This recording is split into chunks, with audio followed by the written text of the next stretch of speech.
Welcome back my YouTube channel and regularly communicate with my YouTube videos.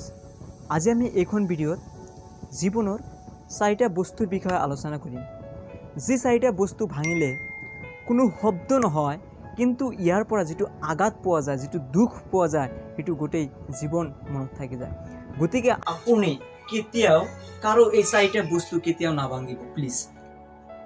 First of all, প্ৰতিশ্ৰুতি, that means promise. যদি আপুনি কাৰোবাক কোনো এটা প্ৰমিস কৰিছে তেনেহলে হেতু মেইনটেইন কৰিবলৈ চেষ্টা কৰিব। আপুনি তেনেকা প্ৰতিশ্ৰুতি এটা দিব লাগে যেটো আপুনি পালন কৰিব পাৰিব। যেটো আপুনি পালন কৰিব নোৱাৰিব তেনেকা প্ৰতিশ্ৰুতি কেতিয়াও কাৰো লগত নিদিব। প্ৰমিস কেতিয়াও ভাঙিব নালাগে। প্ৰমিস ভাঙিলে গোটেই জীৱনটো নষ্ট হৈ যায়। কাৰোবাৰ লগত যদি কিবা এটা ভাল এটা প্ৰমিস কৰিছে বা কিবা এটা কামৰ কাৰণে কিবা প্ৰমিস কৰিছে তেনেহলে হেতু মেইনটেইন কৰিব লাগে। Number 2, belief. That means বিশ্বাস। বিশ্বাস কেতিয়াও ভাঙিব নালাগে।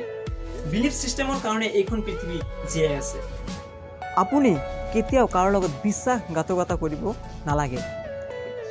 Number 3, ৰিলেশনশিপ।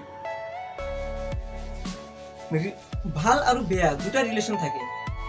এইখন পৃথিৱীত দুই ধৰণৰ ৰিলেশন থাকে, ভাল আৰু বেয়া দুটা সম্পৰ্ক আছে।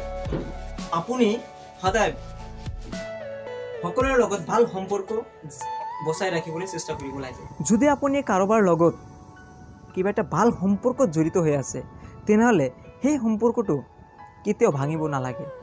কেতিয়াও সেই সম্পৰ্কটো যাতে বেয়া নহয় সেই সম্পৰ্কে আপোনাৰ দৃষ্টিকোণ ৰাখিব লাগে। গতিকে ভাল সম্পৰ্ক থাকিলে সেইটো কেতিয়াও নষ্ট কৰিব নালাগে। এটা ভাল সম্পৰ্কই আপোনাৰ জীৱনটো উন্নত কৰিবলৈ সহায় কৰিব। মানুহৰ লগত ভাল সম্পৰ্ক থাকিলে তেনেহলে আপুনি ডাঙৰ মানুহ হ'ব পাৰিব। Number 4, মন। That means mind. মন ঠিক থাকিলেহে সকলো ঠিক থাকে। মাইন্ড যেতিয়া বেয়া হৈ যায় তেতিয়া সকলো একো কাম কৰিব ইচ্ছা নাযায়। গতিকে কেতিয়াও কাৰো মাইন্ডসেটটো নষ্ট কৰিব নালাগে। যি যেনেদৰে আছে তেনেদৰে থাকিব দিব লাগে।